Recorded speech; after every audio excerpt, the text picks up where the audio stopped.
Buenas noches a todas, a todos. Gracias por su asistencia a esta sesión, a este módulo, donde ahora hablaremos de las diferencias entre las sanciones electorales y los delitos, ¿no? Que tiene como varias posibles respuestas. Vamos a ver algunas. Nos vamos a referir a esta denominación del ius puniendi electoral y sus manifestaciones.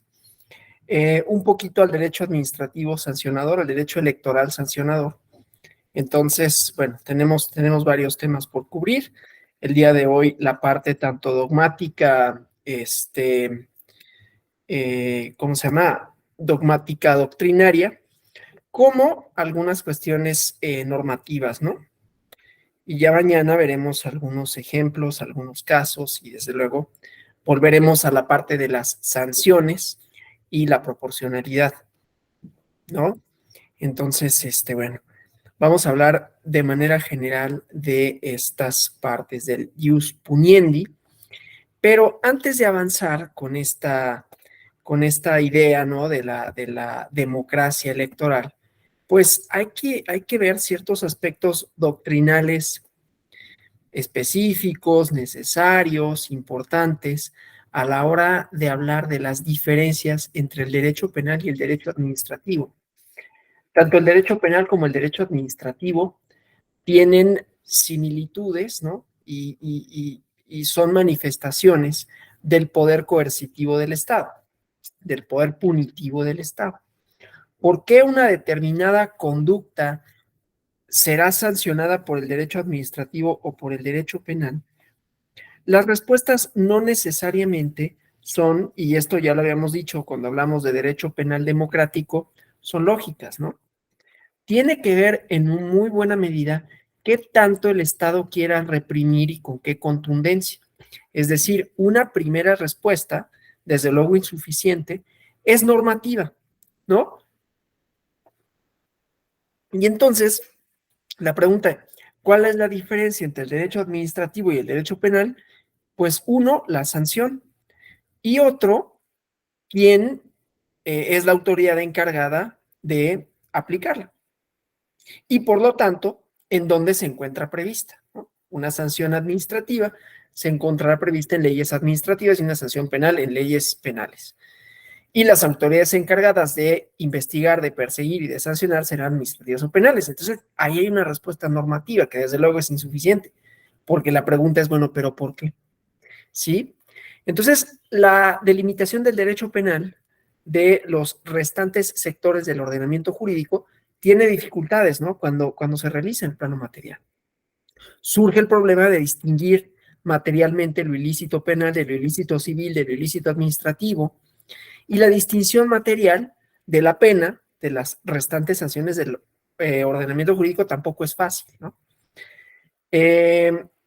Ya habíamos dicho algunas cosas relativas a el concepto material del delito, ¿no? Históricamente surge en la Ilustración.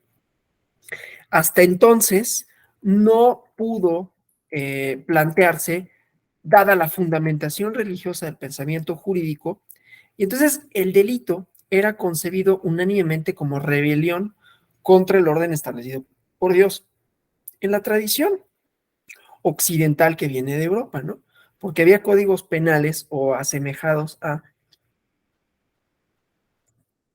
en el código de Hammurabi, ¿no? En los derechos de los pueblos originarios en México y bueno, no era México, ¿no? En América Latina o en Mesoamérica, ¿no? En Mesoamérica antes de la conquista española, había sistemas normativos que castigaban determinadas conductas. Ya hablamos un poquito de la perspectiva cultural, ¿no? El orden represivo atiende a reforzar valores que son propios de una comunidad. Entonces, cuando estos se rompen, es cuando tenemos el orden penal, ¿no? Pero luego fue transitando, ¿no? Los sistemas jurídicos por etapas en donde los castigos también se convirtieron en sanciones más racionales.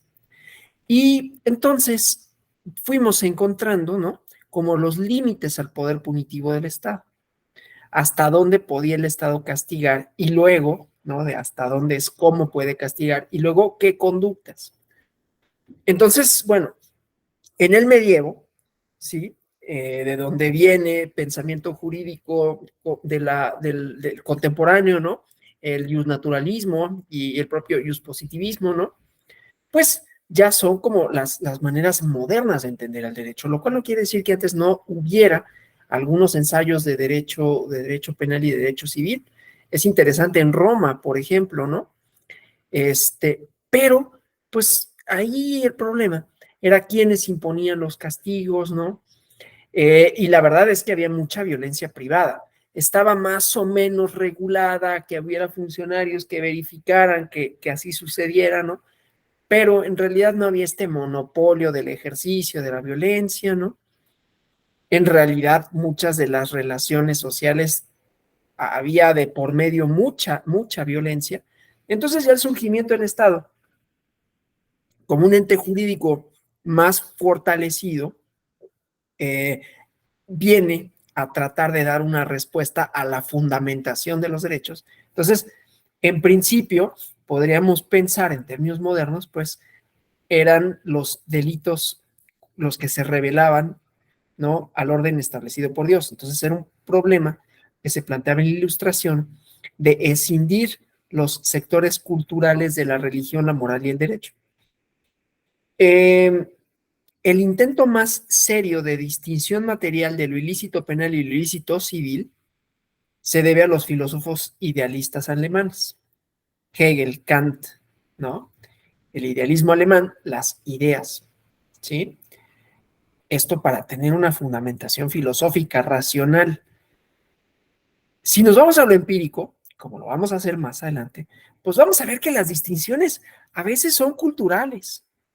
Nunca hay que perder de vista que a pesar de los intentos racionales por dar una fundamentación más allá, vamos a una fundamentación metafísica de las costumbres, como dice Kant, atiende a cosas culturales.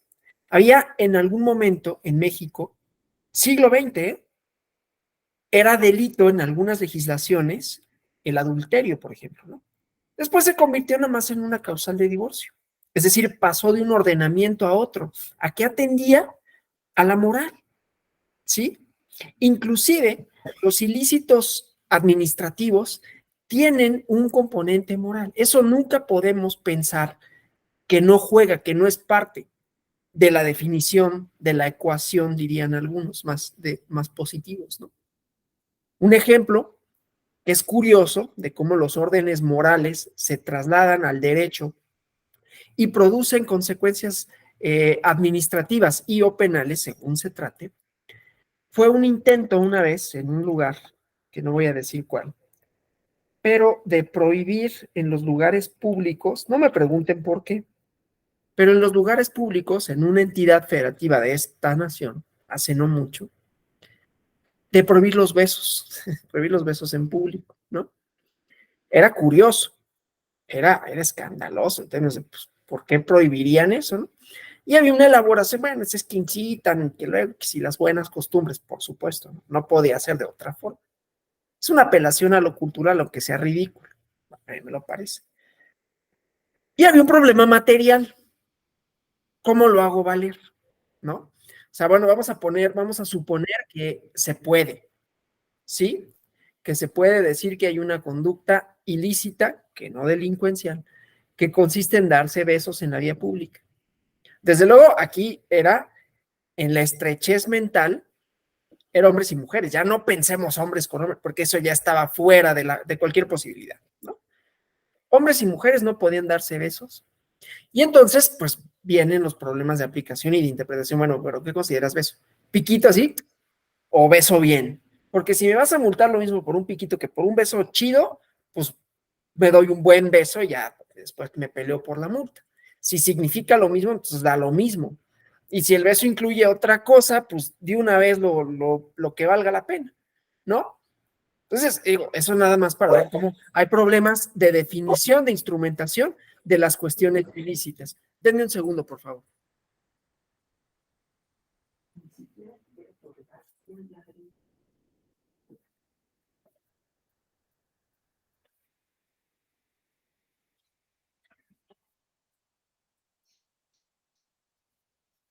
Perdón, hablando de aplicar la ley y sanciones, tuve que sancionar a la infractora del orden, de la convivencia, que no respeta los ruidos.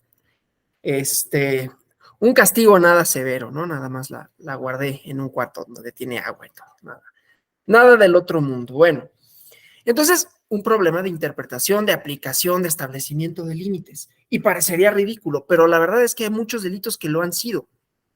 Y muchas veces los delitos atienden a que se define como un problema social porque de pronto se convierten en un problema. Y entonces el Estado, la comunidad no sabe muy bien qué hacer con eso, ¿no? Defines un problema social y cómo lo defines, por qué es un problema social. Empezamos nosotros nuestra primera sesión con un fragmento del documental sobre la prohibición del alcohol y ahí establecían cómo se había convertido en un problema social. Primero era un problema de acceso al agua, ¿no? Pero luego fue un problema de vicios y ahí iban conjuntamente con elaboraciones morales, pues problemas familiares y entonces el Estado tiene que intervenir, pero cuando interviene genera otros problemas también de aplicación, ¿sí? De definición, de establecimiento de límites y sobre todo de cómo lo haces valer, porque entonces yo decía, bueno, está una cosa de definición del ilícito, ¿no? Darte besos. Bueno, órale. ¿Qué significa eso y hasta dónde? ¿No? O sea, la ley siempre va a tener un cierto margen de cumplimiento. Y luego el siguiente problema es, bueno, ¿y cómo lo vas a hacer valer? ¿Vas a distraer a los policías para que estén cazando ahí a las personas que se están, no tienen otra cosa mejor que hacer? Vas a hacer operativos. Entonces van a ser operativos aleatorios y van a ser operativos selectivos. Si todo el mundo se da besos, no puedes arrestar a todos. Entonces vas a arrestar a algunos. ¿De cuáles vas a arrestar? Pues o a los más mensos o a los que puedas. Y eso abre la puerta para otras prácticas. O sea, socialmente, sociológicamente hablando, es un problema. Y pasa con los delitos. Porque con la prohibición del alcohol eso sucedió, ¿no? Era primero establecer la conducta, beber, pero no solo beber, distribuir y no solo distribuir, vender y no solo vender, también tomarlo en tu casa, comprarlo, comerciar, toda forma que tuviera vínculo con el alcohol, pero había algunas excepciones, ¿no? Una de las cuales era la religiosa. Entonces, nunca como antes hubo personas que se convirtieron a la religión. No me crean mucho porque hace tiempo que leí el libro, lo voy a volver a leer. Y el documental, que luego basado en el libro, un documental que estuvo en Netflix, de Ken Burns, que se llama igual Last Call, ¿no? Y entonces, pues, creo que era religión judía, pero no me hagan mucho caso. No es cierto, eran católicos por la cuestión de los irlandeses, ¿no? Entonces, un montón de personas empezaron a hacer de esa religión, ¿sí? Pero además, la ley, como cualquiera, ¿no? Pues tenía un periodo de inicio de vigencia. Entonces, mientras no estaba vigente, pues todo el mundo estaba ahí consumiendo hasta donde pudo. Y un día, unas horas antes, pues todo el mundo lo tiraba, o casi todo el mundo. Luego vino el problema de los mercados negros, pero vino también el problema de la aplicación. ¿Cómo lo hago valer? ¿No? ¿Cómo hago valer esa ley? Entonces, era una ley federal. Y muchos de los estados dijeron, ¿sabes qué? Ese es el problema de la federación. Yo no me voy a meter. Esto, no voy a distraer a mis policías haciendo cumplir una ley que ni me importa, la verdad, porque no es un problema para mí. Si bien, por ejemplo, esto pasa con lo de las drogas aquí, porque pues hay una relación de asimetría de poder con los Estados Unidos, pero para México no es tanto un problema, ¿no? Se ha convertido, pero en principio no era un problema, ¿no? No tenemos niveles de consumo así gigantescos en Estados Unidos, y pues ustedes lidien con eso, nosotros, ¿por qué? En todo caso, ¿no? Pero bueno, entonces hay un problema, pues, de aplicación, que son problemas prácticos. O sea, cuando la norma existe, su existencia no garantiza su eficacia, ¿no?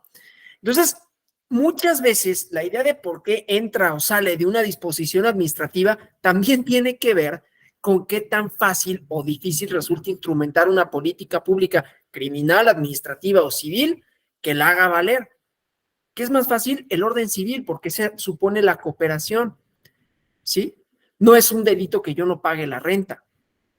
Y a ustedes les da lo mismo si yo la pago o no la pago. En todo caso, mi arrendadora, ¿no? Pues es a la que le importa. Entonces tendrá que acudir a lo civil, pero yo pago la renta.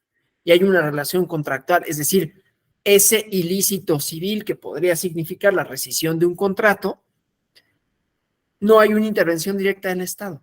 Lo deja a los particulares. La relación, desde luego, con la comunidad política, es decir, con todas y todos los que la integran, ya tiene otro orden. Y entonces hay que regularlo de una distinta forma. Bueno, esto para decir que lo cultural no podemos dejarlo de lado a la hora de tratar de elaborar una respuesta de por qué una cosa u otra. Pero la distinción filosófica material, ya lo decía, la intentaron los idealistas alemanes, Hegel y Kant sobre todo, ¿no? Para ellos, el delito es esencialmente distinto del ilícito civil porque el delito es la rebelión contra el orden exigido por la razón moral. No se reduce al menoscabo de los intereses o derechos de un individuo o de la sociedad, ¿no? Esta distinción de los filósofos idealistas alemanes entre delito e ilícito civil era una distinción que más bien se encontraba en el plano de la valoración filosófica jurídica que en la construcción jurídica. Hay quienes objetaban que los idealistas alemanes no podían precisar un carácter distintivo estructural del ilícito penal y civil. Por eso a mí me interesa mucho la respuesta cultural, porque esa es la que mejor nos puede proporcionar un porqué. Los valores, cómo son tenidos en una determinada sociedad, ¿sí? Y por lo tanto, qué papel tendría que jugar el Estado o qué tanto eso se reserva a lo individual. En la respuesta a la primera, qué tanto tendría que intervenir el Estado, interviene mucho, entonces es penal. Interviene, pero de una manera no tan contundente, haciendo uso todavía de su poder, pero un poder limitado a las multas, limitado a veces al arresto, ¿sí? Pero no limitado a la privación de la libertad, al encarcelamiento, a la reclusión, ni al ejercicio más contundente de la violencia, ¿no? Y lo civil reservado a la esfera de los individuos y solo subsidiariamente entre el Estado. Para mí es la respuesta que mejor nos puede dar una idea de por qué una o la otra, ¿sí? Pero bueno, la concepción material de la antijuridicidad como lesión o peligro de los bienes jurídicos protegidos no permite establecer tampoco una distinción entre lo ilícito penal y civil, porque el concepto de bien jurídico no puede ser reducido al ámbito del derecho penal. Lo mismo sucede, ahorita estoy contraponiendo derecho civil y penal como los ilícitos, después vamos a lo administrativo, como una manifestación del derecho de policía, pero ahorita vamos primero con esta primera distinción de ilícitos, ¿no? Porque hay ilícitos civiles. Bueno, entonces el concepto de bien jurídico, pues decía, no puede reducirse al ámbito del derecho penal. Lo mismo sucede con la idea de la antijuridicidad, ¿no? Y el daño. Los daños también suceden en lo civil o administrativo. El pago de daños es una consecuencia normativa del rompimiento del orden civil. La distinción material de la pena de las sanciones de otros sectores del ordenamiento jurídico también es difícil, ¿no? La pena y las medidas de seguridad del derecho penal se diferencian de otras sanciones semejantes porque tienen como presupuesto necesario el delito y porque tienen que ser impuestas por jueces independientes en un proceso según las reglas del derecho procesal, ¿no? Entonces, la pena se diferencia además de otras sanciones semejantes por su absoluta independencia. Puede ser impuesta sin perjuicio de la aplicación simultánea de otras sanciones. Esa simultaneidad no constituye una infracción al principio de non bis in idem, ¿no? De no castigar dos veces por una misma conducta. ¿Sí? Es problemática, sin embargo, la posibilidad de concretar un carácter distintivo puramente material. Por eso decíamos, las distinciones que tenemos a la mano son o normativas o culturales. Pero tenemos que ver elementos para hacer una distinción doctrinaria. Ay, perdón, tomé mal esto. Y me dio tos. El problema de la distinción material del derecho penal de otros sectores del ordenamiento jurídico, ay, perdón, ha adquirido un interés actual con el intento renovado de deslindar el derecho penal criminal con un derecho penal meramente administrativo y el derecho penal disciplinario, ¿sí? El problema de la distinción de lo administrativo, perdón, de lo ilícito administrativo y lo ilícito penal, por primera vez lo plantea el Estado liberal. Recuerden que el Estado liberal es una construcción jurídico-política en donde lo más importante son las libertades de las personas. Es un ensayo de cómo debe de materializarse el poder del Estado y cuáles son los límites. Y el límite más claro eran las libertades problemáticas, porque creo que ya lo habíamos dicho, ¿no? Problemáticas como son, porque no están las personas en un plano de igualdad, ¿no? No todo el mundo tiene el mismo acceso a los derechos, etcétera. Pero en principio se plantea así la distinción, ¿no? De una y de la otra. Es una distinción que hace de el poder del Estado y el límite, insisto, son los individuos, ¿no? Claramente la oposición, o sea, no la oposición política, ¿no? Sino la oposición teórica era el Estado absoluto donde no había límites para el poder, para el ejercicio del poder. Entonces, el Estado policía del despotismo ilustrado no nos permite distinguir claramente el derecho penal del derecho administrativo. No hay más que una división, perdón, una división de funciones entre los tribunales y las autoridades administrativas. Con el advenimiento del liberalismo, el derecho penal se convierte en uno de los exponentes más finos del Estado de Derecho, porque queda vinculado el ejercicio del ius puniendi al principio de legalidad de los delitos y de las penas. Esta distinción sustancial entre delito e ilícito administrativo se vuelve necesaria con esto, ¿no?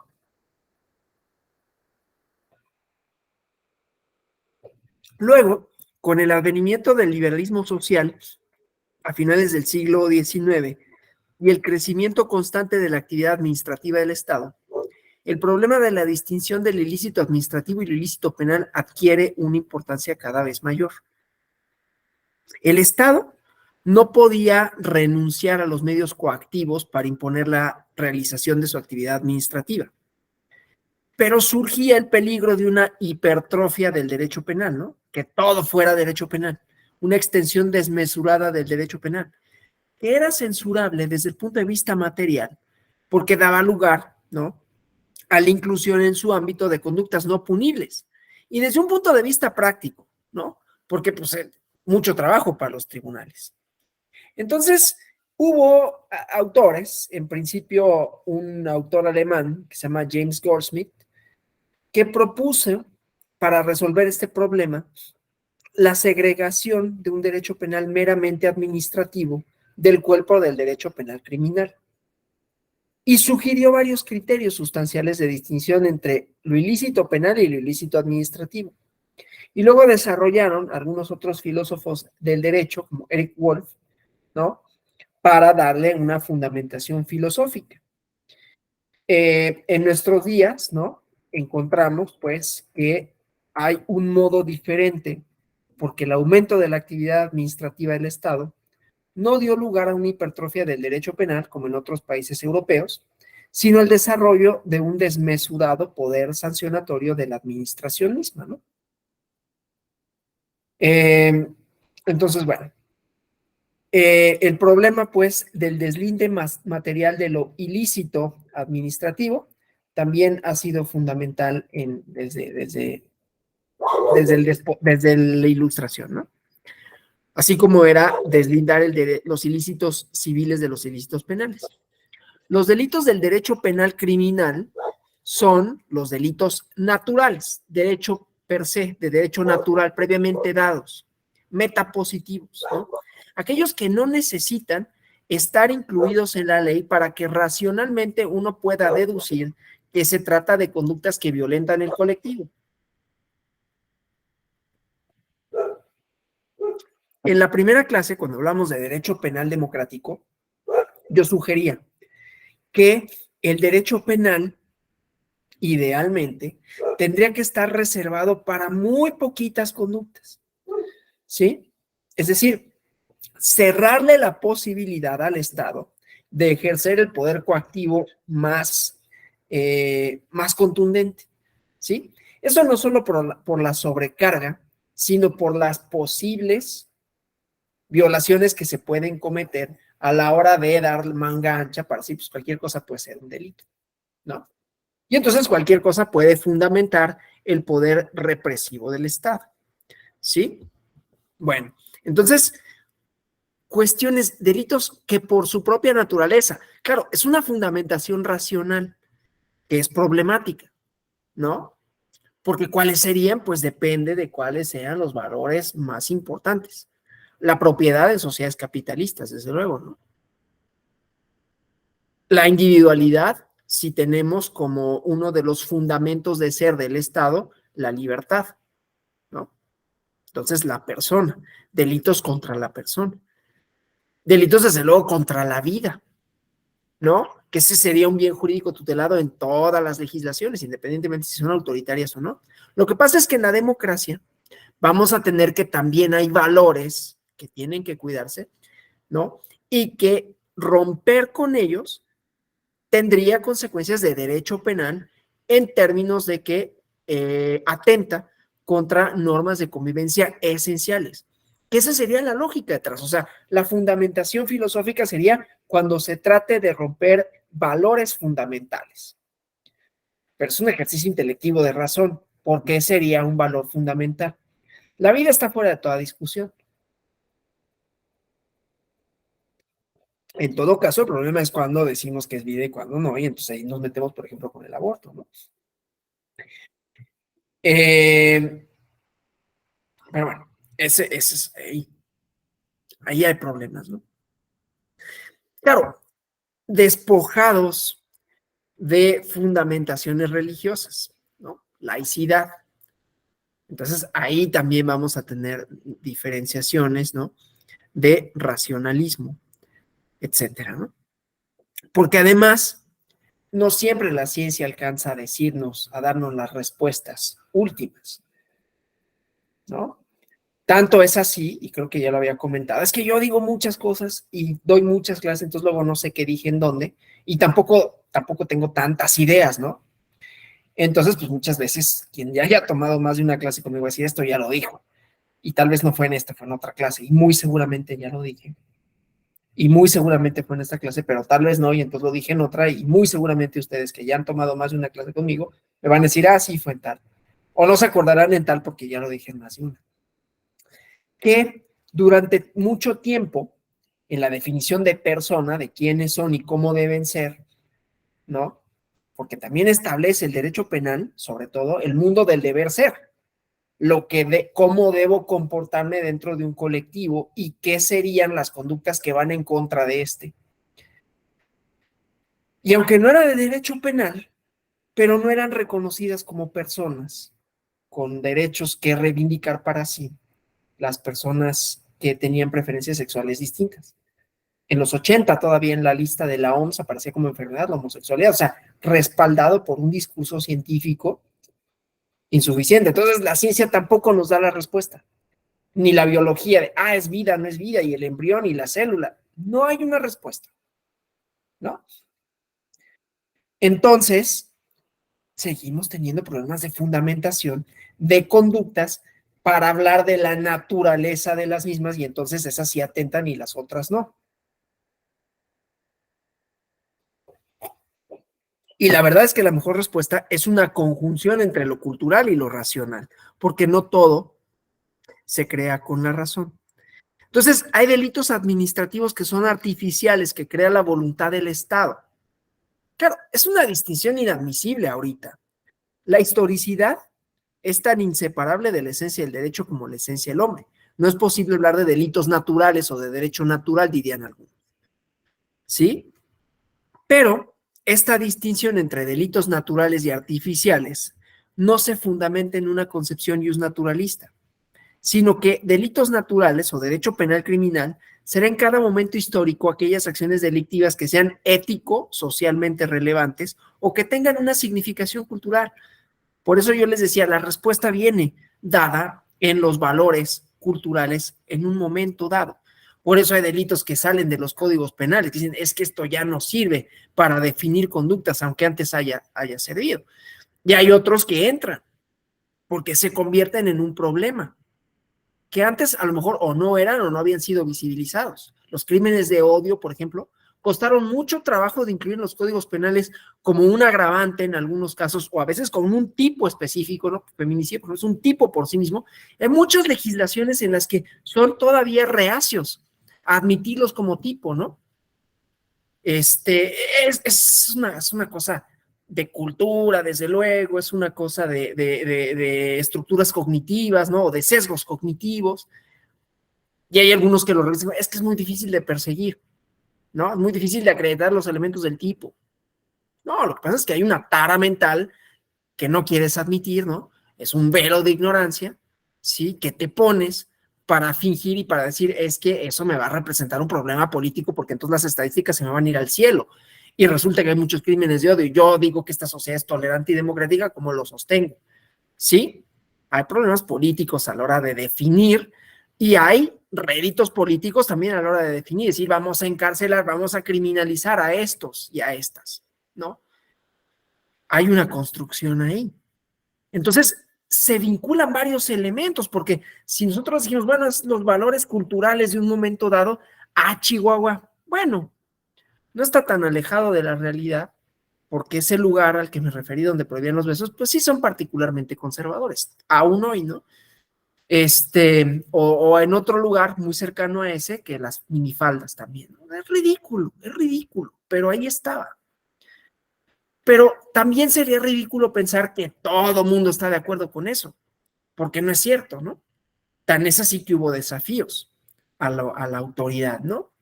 Entonces, los reglamentos administrativos, como los penales, atienden a circunstancias, atienden a necesidades políticas de momento y atienden a nociones de orden que tampoco son tan fácilmente discernibles. Pongo otro ejemplo, ¿no? De derecho administrativo, fíjense. Cuando yo estaba más joven, cuando era adolescente, yo como todos los adolescentes de mi juventud, de mi época, quería traer el cabello largo, ¿no? Y yo llegué a esta otra entidad de la República, yo vivía aquí en la Ciudad de México, y no había mucho problema con traer el cabello largo. En la escuela donde estaba ni uniforme había. Primero una en la que medio había un uniforme, y luego otra en la que ni uniforme había. Entonces traer el cabello largo no era algo que fuera relevante, lo podías traer si querías, traer aretes, y nadie le causaba ninguna molestia, ¿no? Llegó una entidad con otros valores, no mejores ni peores, ¿no? Para mí eran peores, pero no porque lo fueran, sino porque para mí lo representaban así.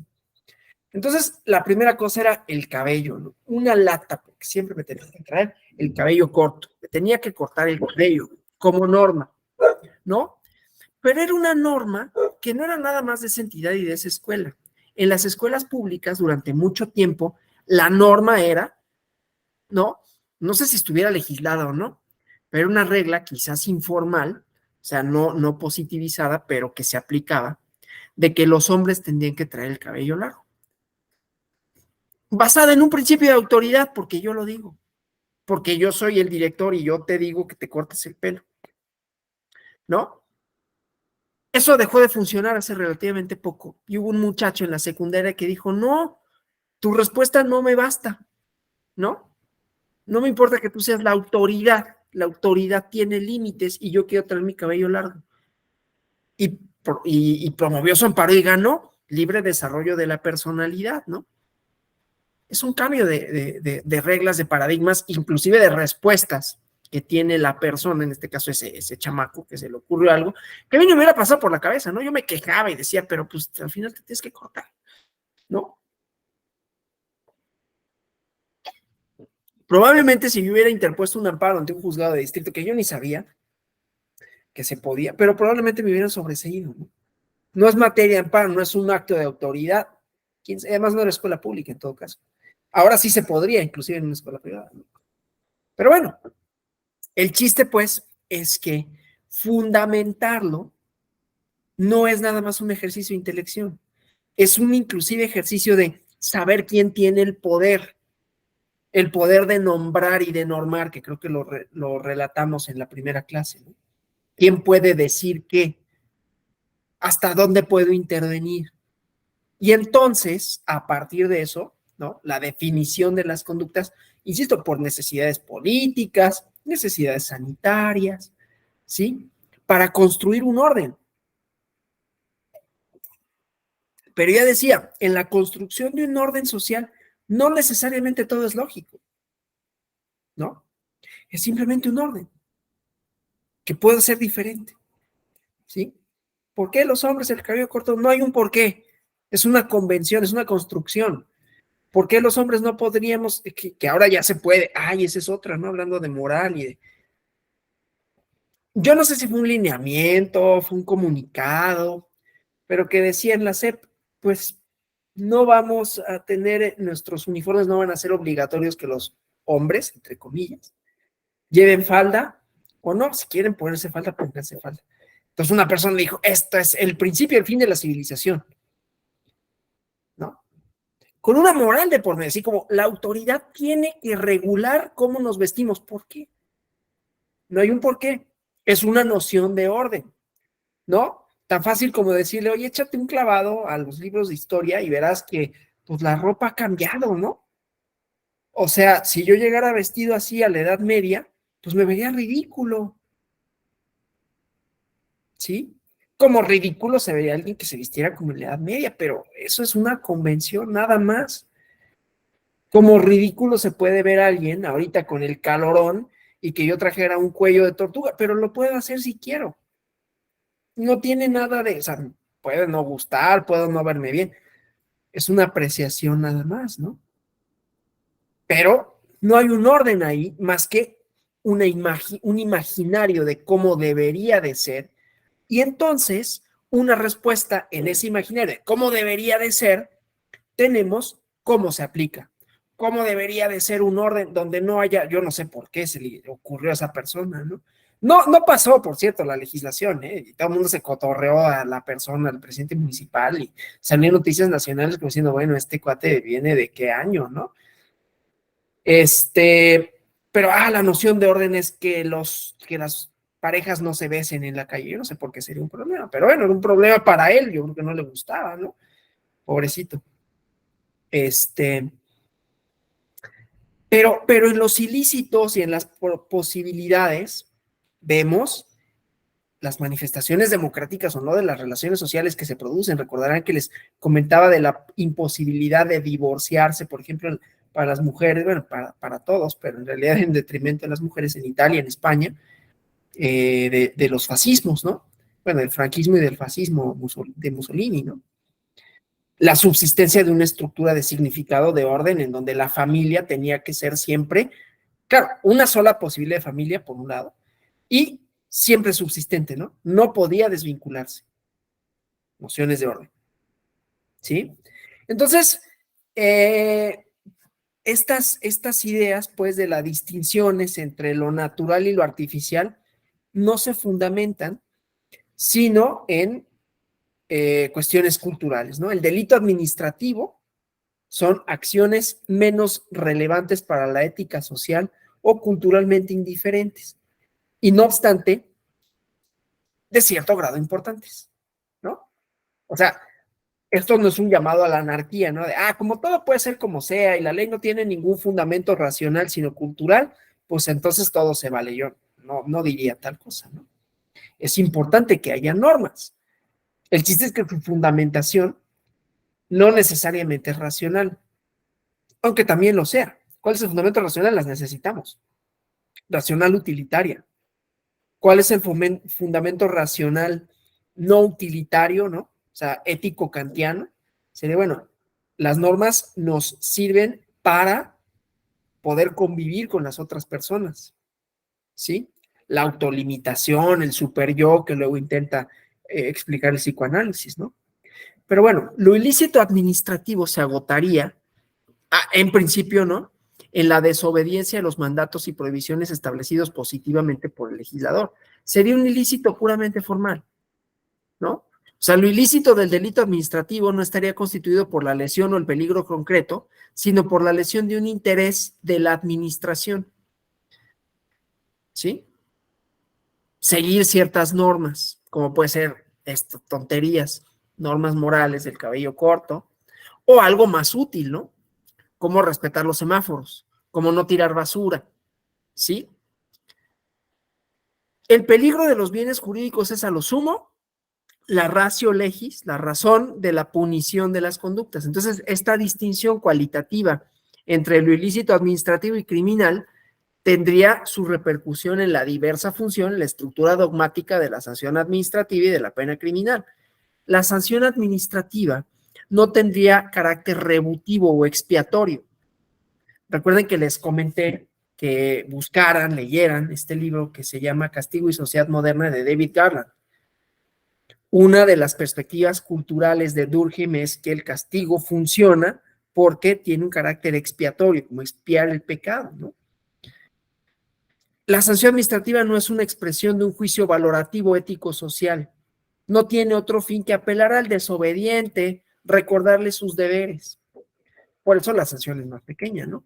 La afirmación de que lo ilícito administrativo sea ético-social o culturalmente indiferente puede no ser convincente, ¿no? O sea, las y los legisladores no establecen sus mandatos y prohibiciones para ejercitar la obediencia de los ciudadanos, sino para crear un estado, situación valioso, sin impedir la producción de un daño, ¿sí? Desde el núcleo central del derecho penal hasta las últimas faltas penales o infracciones administrativas, hay una línea continua de un ilícito material que se ve atenuado, pero que no llega a desaparecer nunca, no llega a desaparecer del todo. La mayor parte de las veces es la lejanía del sector vital respectivo la que induce a creer, por lo menos a los abogados, ¿no?, que lo injusto de una falta determinada es puramente formal. Hay personas, ¿no?, las omisiones de de luchar contra ciertos males sociales, ¿no? Vamos a pensar, ¿son o no ético, socialmente relevantes o no? ¿Sí? Entonces, bueno, hay ciertas legislaciones penales, como la española, en donde las acciones constitutivas de las faltas al orden público contra los intereses generales y el régimen de las poblaciones tienen siempre una relevancia ético, social o cultural mayor o menor. El que esparce falsos rumores, estoy hablando de la legislación española, ¿no?, que usa cualquier otro artificio ilícito para alterar el precio natural de las cosas, contribuye a agravar las tendencias inflacionarias de la economía española. Hubo algunos momentos en que el acaparamiento, en época de hambruna, por ejemplo, ¿no?, pues era un delito, ¿no? El uso de información, delitos financieros, el uso de información privilegiada para obtener un rédito, y así sucesivamente, ¿no? Entonces, esto para decir, en el seno de la regulación jurídica puede haber normas puramente arbitrarias, creadas exclusivamente por voluntad del Estado, ¿no? La regulación del tráfico, la norma que dispone, ¿no?, que unos vehículos han de circular por la derecha o por la izquierda, es una convención, aunque atiende una necesidad de ordenar algo que de lo contrario sería muy complicado, ¿no? Necesitamos ordenar más o menos, ¿no?, la circulación de vehículos, la circulación de personas.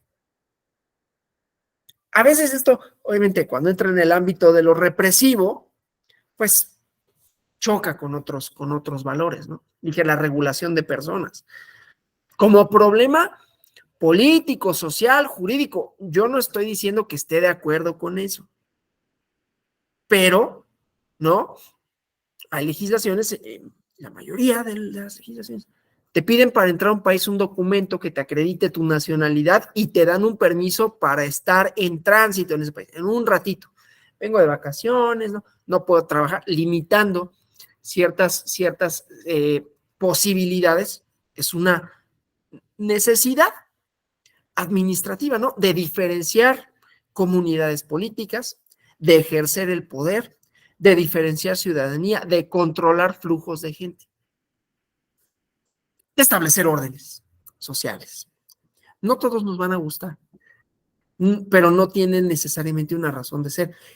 En el cómo se ejercita, estaremos, siempre cuando se apela al Código Penal, estaremos hablando más de lo autoritario, porque es la fuerza. Si es una falta administrativa, es un poco menos autoritario. A veces, no obstante, esta distinción pareciera no tener ninguna diferencia material sustantiva. Hablando de la regulación de los flujos migratorios, pues los centros de detención que hay en México y que hay en Estados Unidos, aunque son sanciones administrativas, son peores a veces que una cárcel, ¿no? El tratamiento tan degradante que se le da, tan inhumano que se le da a las y los migrantes centro y sudamericanos en México, pues es mucho menos regulado, ¿no? Mucho más feo que el que se le da a algunos reos, ¿no? Digo, las condiciones de las cárceles de México son deplorables, ¿no? Pero también de estos centros, en donde en todo caso es una regulación administrativa para el flujo. Claro, es que hay atravesadas cuestiones políticas y nunca podemos pensar que no hay atravesadas cuestiones políticas, que se generan, que son parte de, ¿no? Entonces, una regulación determinada tiene todos estos componentes. No podemos pensar solo en la visión legalista, ¿no? La ley dice y la ley se aplica. Porque en medio de qué dice, quién se aplica, cómo se aplica, quién la aplica y cuándo la aplica y contra quién la aplica, ahí vamos a encontrar un montón de cosas. Pero bueno, estamos hablando de la fundamentación, pero todo esto, todas estas, pues nos permiten distinguir, ¿no? Los sentidos, los objetivos, las cuestiones de los sujetos, ¿no? Entonces, bueno, son normas que son integrantes de una regulación jurídica más amplia, fundamentada materialmente. Por eso decía el derecho del tráfico, ¿no? Tiende a proteger la vida humana, la integridad corporal, la propiedad, ¿no? Una regulación arbitraria, sin fundamento material alguno, sería despótica y no tendría razón de ser de nuestro derecho. Pensemos, ¿es un problema que las personas se pasen los altos? Pues sí. ¿Puede suponer la comisión de un delito? Sí.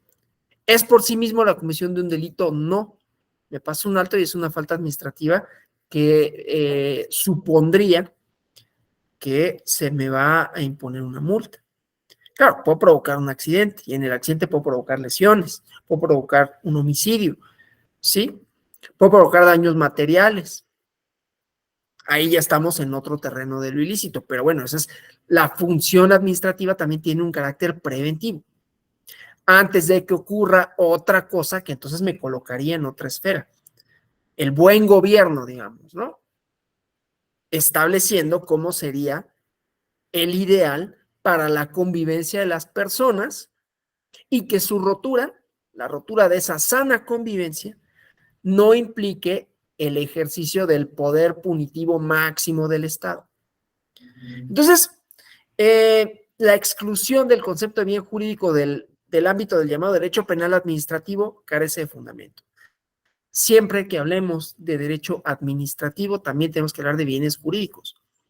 No es posible entonces precisar una diferencia entre los intereses de la administración, ¿sí?, tutelados por el derecho, y el resto de los bienes jurídicos. Si el interés de la administración a veces solo es la razón, también lo es la protección de los bienes jurídicos en los delitos de peligro abstracto del derecho penal criminal, ¿no? Si lo injusto administrativo fuera puramente formal, si se agotasen las desobediencias de los mandatos o prohibiciones del derecho, no podría establecer el legislador diferencias en la sanción entre las diversas infracciones de derecho penal administrativo. O sea, el delito penal y el delito administrativo o de policía tienen contenido material semejante y la misma estructura lógica. Las penas o sanciones del derecho administrativo, del derecho del jus puniendi administrativo, encuentran su justificación únicamente en su proporción a la gravedad de la infracción y en su necesidad, como la pena del derecho penal, ¿no?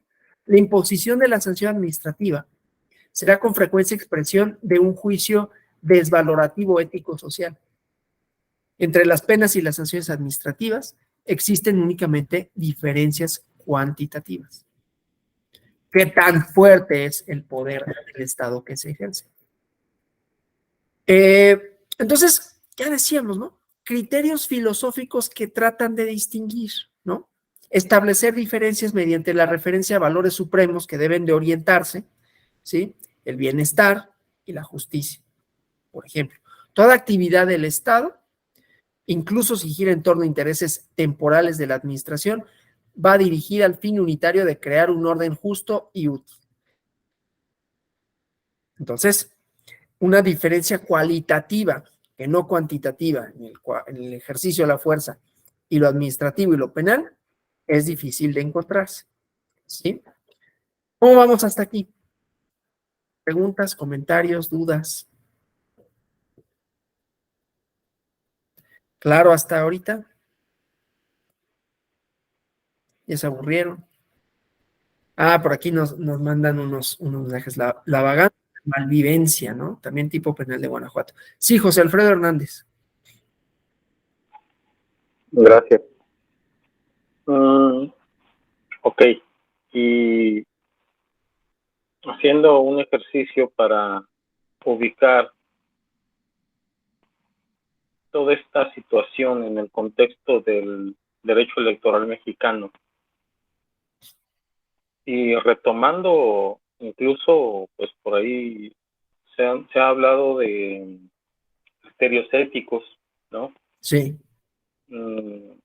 Más allá de que haya una derivación ahí entre ética y moral, no me gusta mucho hablar de moral en particular, pero creo que ética sí es una palabra un poco más válida. ¿Cómo hacemos para que una regulación penal sea ejemplar para la sociedad, para que la sociedad aprenda que algo en política está mal hecho?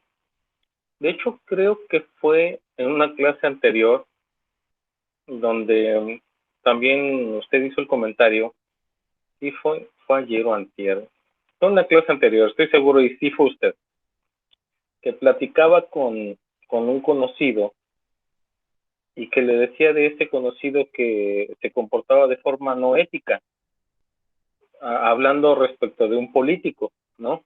Oye, este político no es ético, usted le decía a su conocido y su conocido le contestaba, pues aún así no me importa, yo voy a votar por él, ¿no? Y tienes que darme otro elemento más fuerte para alejarme de esa idea, o tal vez no fue usted, pero ciertamente la sociedad en México así es un problema grave. Yo creo que el problema no lo tienen los políticos en sí. Obvio son parte del problema, pero en ellos no nace el problema. El problema nace en nosotros, ¿no? Para no pecar de no decir la fuente, en un programa de radio que se transmite de 6 a 8 de la tarde, 8 de la noche en el Heraldo, el conductor alguna vez dijo, Jesús Martín Mendoza, dijo, Peña sí tenía porte, sí parecía presidente, que luego se corrompió y otra cosa, eso es lo de siempre. O sea, que grave, porque hay mucha gente en la sociedad que dice, este de ahorita parece un viejito meado, ¿no? O sea, es que no entiendes que el problema no es ese. Y entonces cuando oye uno esas opiniones, hombre, estás hablando de un líder de opinión, ¿no? Alguien que tiene un micrófono. Dices, híjole, el problema está desde la sociedad. O sea, los políticos se han aprovechado muy bien de nuestro problema social. Pero, ¿cómo le hacemos entonces para que a través del derecho penal esa sociedad termine por someter su criterio a este contexto de que tenemos que ser éticos, éticamente aceptables, para poder tener un gobierno éticamente aceptable? Gracias. Gracias. Sí, ahí la cosa es delinear la frontera, o sea, qué conductas y por qué tendríamos que criminalizarlas. Si es que no podría haber otro tipo de intervenciones administrativas civiles, es decir, menos contundentes en términos del ejercicio del poder, que pudieran regular eso. Y recordemos lo que habíamos dicho en las clases anteriores, es que no todo es un problema de derecho. Es decir, no se resuelve con normas. Algunas cosas sí, pero otras no. Pasan por esta cuestión que dice de lo ético, ¿no?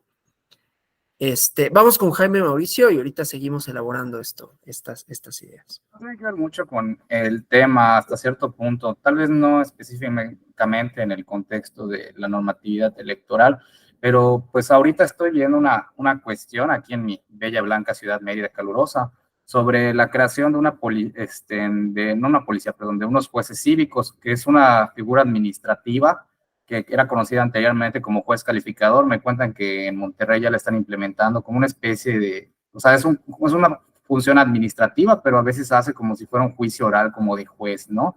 Entonces, salió la plática de hasta cuándo tienen las facultades de la policía municipal con respecto a la del Estado, ¿no? Hablándose del delito y infracciones de carácter administrativa. Como usted bien comenta en clase, la cuestión de punitiva, por así decir, que en teoría es menos relevante, que no está tipificada como un delito menor, se supone que entra dentro del ámbito de lo administrativo, ¿no?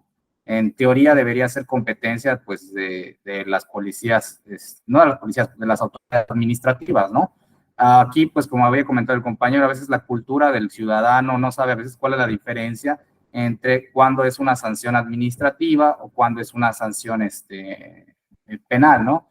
Depende de la idiosincrasia de algunas personas, que siento que a veces pasa igual en el contexto electoral, ¿no? Normalmente cuando pensamos en sanciones penales nos vamos más al procedimiento especial sancionador, ¿no? A lo mejor por la falta de confianza en los delitos electorales. No veo, digamos que a los especialistas deberían hacerlo, ¿no? Pero yo hablo de mi experiencia profesional. Nos vamos más a la sanción administrativa porque, entre comillas, vemos más resultados, porque sabemos que si iniciamos una denuncia y buscamos la sanción penal, sabemos que no vamos a llegar a nada, no vamos a imputar absolutamente nada, ¿no?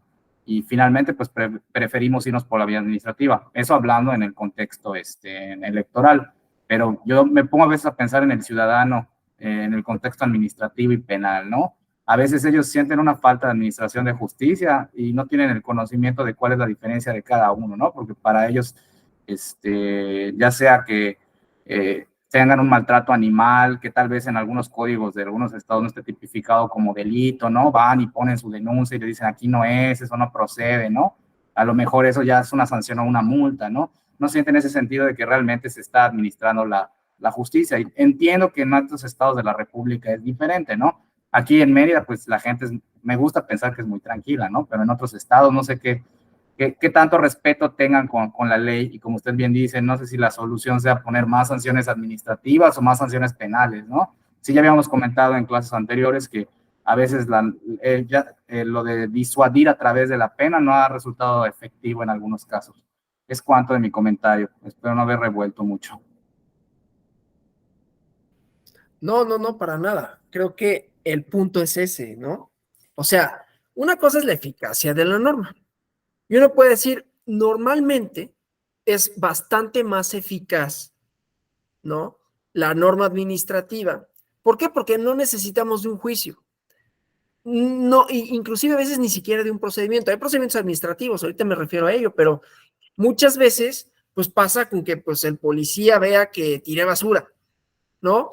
Que me pasé el alto. Entonces hay una multa de por medio. Entonces es más fácil hacerlo valer, en todo caso, en principio, ¿no? Un orden administrativo que un orden penal, en donde sí implica una averiguación, implica pruebas, ¿no? Porque hay principios de presunción de inocencia, A diferencia el administrativo, los actos administrativos, por ejemplo, gozan de una presunción de legalidad, ¿no? Hay que en juicio demostrar que fueron ilegales.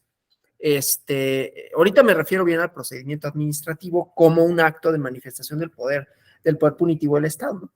Pero entonces ahí, ¿no? Lo que tenemos es un problema de eficacia. Suponiendo que el orden se construya de esta forma, digamos, normativa, en donde las conductas antisociales lo serán primero en función a que la norma las prevé y en segundo a que la norma es eficaz a la hora de sancionarlas cuando se rompen, ¿no? Insisto, lo que pasa es que no todas las conductas o no todos los problemas se resuelven con normas. De pronto, con el derecho penal sí sucede que hay esta cultura punitivista. Luego vean una conferencia de Eugenio Zaffaroni que tiene que ver con esto, ¿no? De decir, pues es que es más llamativo, es más políticamente más redituable decir, vamos a meter a la cárcel a todos los que hagan esto, ¿no? Entonces, como hay más o menos un problema en ese sentido, sí, qué bueno, porque estoy harto de que mi vecino ponga música a todo volumen, ya, si lo meten a la cárcel, así ya no lo va a volver a hacer, ¿no? Si eso se convierte en un delito, ¿no? Porque atenta contra la sana convivencia, es un ejemplo, ¿no? Entonces, es ahí donde vamos escalando los grados. Aquí de lo que se trata, en todo caso, es de encontrar el fundamento ético de ser del Estado para atenuar el poder punitivo más contundente, ¿sí? Entonces, diferencias cualitativas y cuantitativas. ¿Cuáles serían, por ejemplo, diferencias cualitativas entre la pena y la sanción pecuniaria? Cualitativas, que no cuantitativas, ¿no? O sea, para fundamentar una diferencia cualitativa no basta con que las sanciones pecuniarias no se inscriban, por ejemplo, en el registro de antecedentes penales y que no puedan ser sustituidas por prisión en caso de insolvencia. Se debe a que su imposición implica generalmente un desvalor ético social menor y a consideraciones de política criminal, ¿sí? Entonces, establecer una diferencia cualitativa entre ilícito penal e ilícito administrativo y pena y sanción administrativa es, digamos, es complicado, ¿no? Las ordenanzas municipales, los reglamentos de administración, ¿no? Solo nos dicen las penas correspondientes a las faltas, fundamentalmente son arresto menor, multas relativamente pequeñas, ¿no? Las sanciones administrativas de carácter pecuniario, superiores a ciertas cantidades, dependiendo del ilícito, ¿no? Son excepcionales, ¿no? Pero también para la parte de la eficacia administrativa, ¿qué sucede cuando hay un incumplimiento sistemático? No necesariamente pasan al derecho penal, se aumenta la penalidad administrativa, ¿no? Por ejemplo, con el uso de los celulares mientras manejas. Bueno, ahí hay una norma de convivencia, no te van a meter a la cárcel y sería irracional, ¿no? La racionalidad de la pena, la racionalidad del castigo, porque una determinada conducta sería acreedora, merecedora de la privación de la libertad o de la vida en algunos casos, como en Estados Unidos, que hay pena de muerte. ¿Sí? ¿A qué lo reservamos esas penas que son trascendentes? Nuestra sociedad tiene, y ya lo había dicho, ¿no?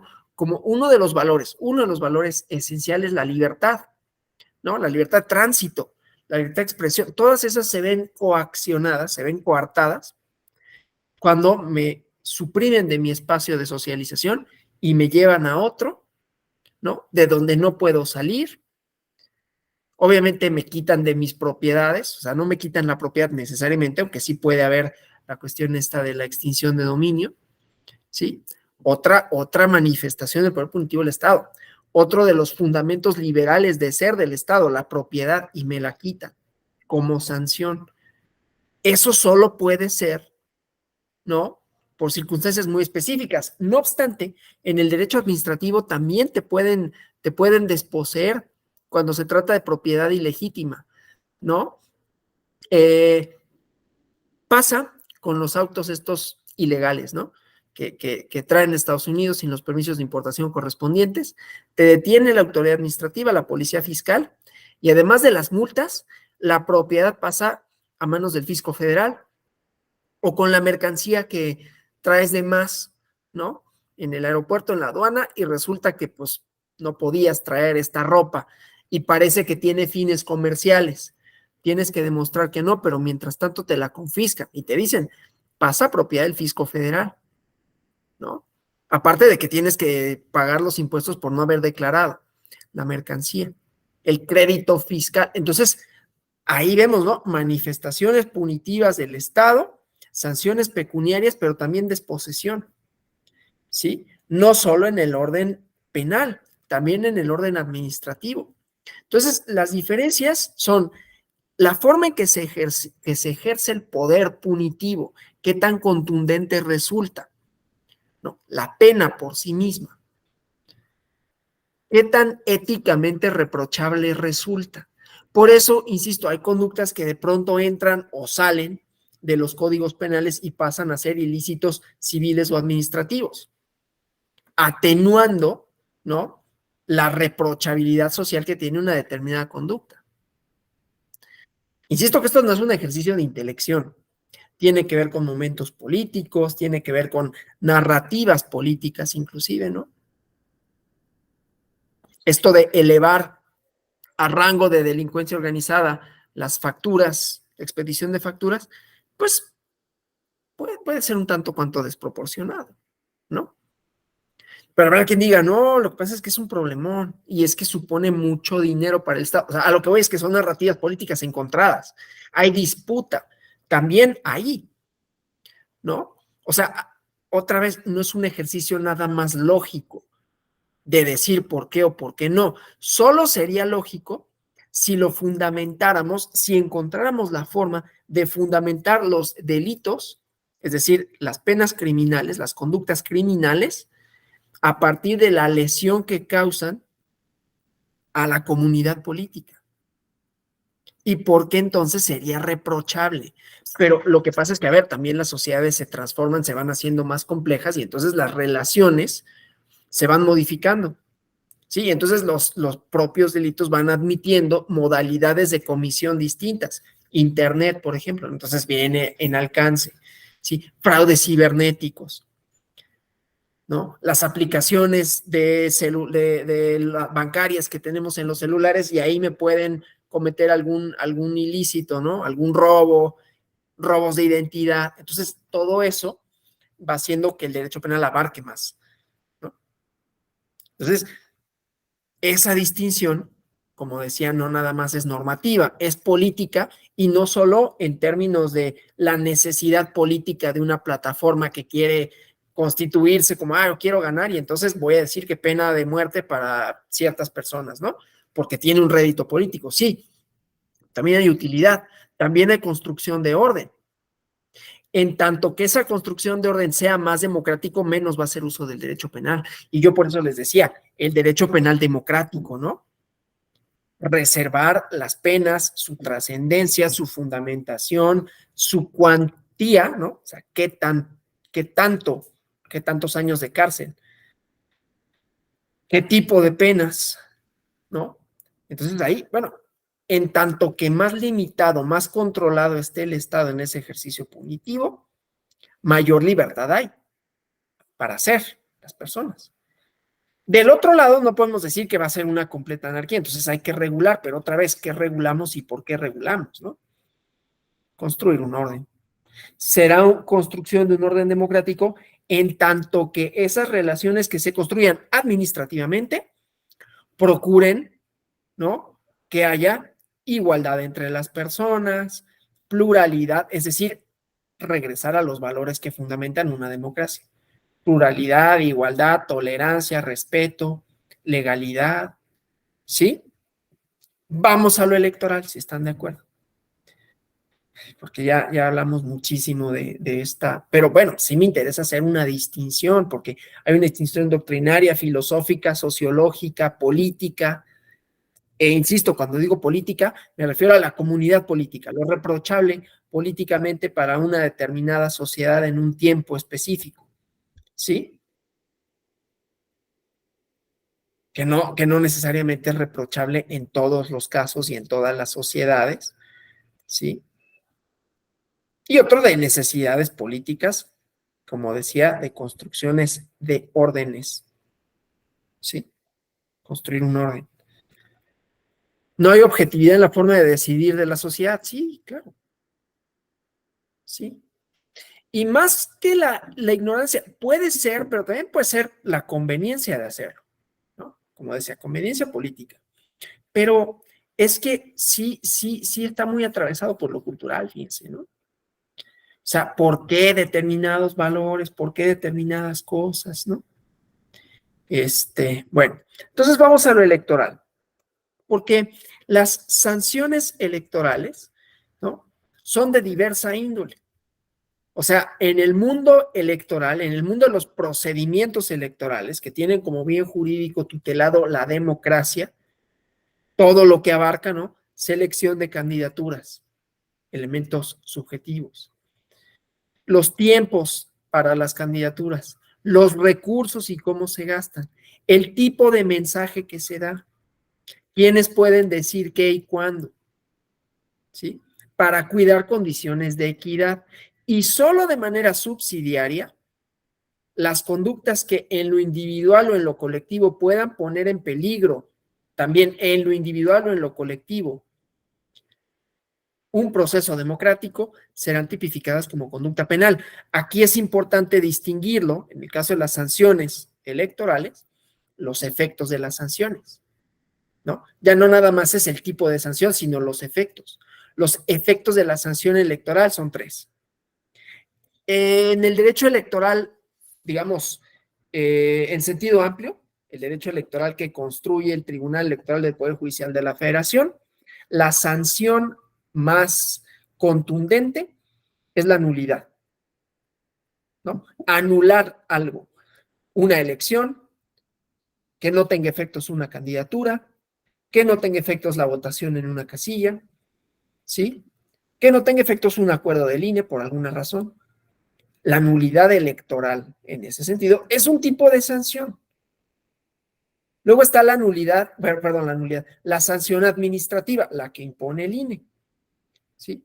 Que puede ser esta, no registrar a un partido político, es una sanción, porque no se cumplen con principios de legalidad vinculados con el quehacer, con el deber ser de los partidos políticos. No se les mete a la cárcel, se les sanciona de manera administrativa, no otorgándoles un derecho, no reconociéndoles la legitimidad en un derecho que en principio tienen a su favor, que es el derecho de reunión y de asociación.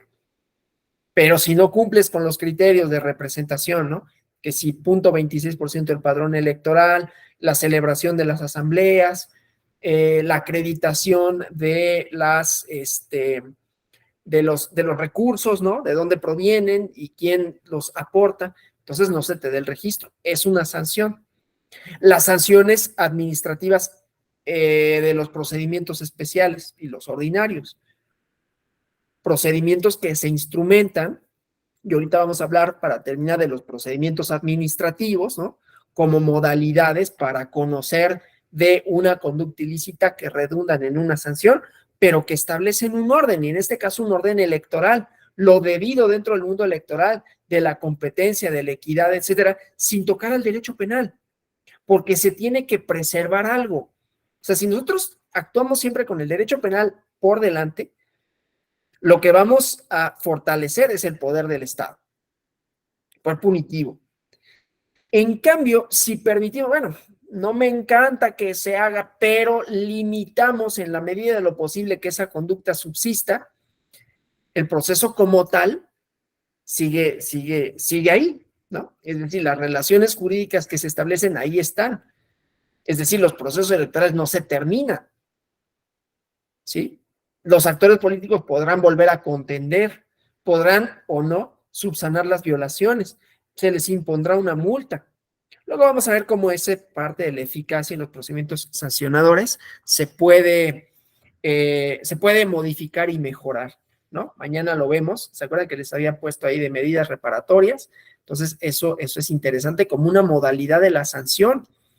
Y ojo, medidas reparatorias que también podrían, o bien podrían, ser parte del derecho penal, ¿no? O sea, ¿por qué el derecho penal solo tendría que ser el castigo, la privación de la libertad y no podría ser, y hay algunos lugares en donde a veces paralelamente y a veces como pena, no se te impone la cárcel, sino se te impone, pues ahora vas a ir a barrer todos los días las calles, ¿no? O vas a ir a hacer labor social. ¿Por qué no esa podría ser una modalidad del derecho penal? En realidad es una modalidad de una sanción administrativa generalmente, ¿no? Entonces, solo para decir medidas reparatorias, ¿qué es lo que buscas?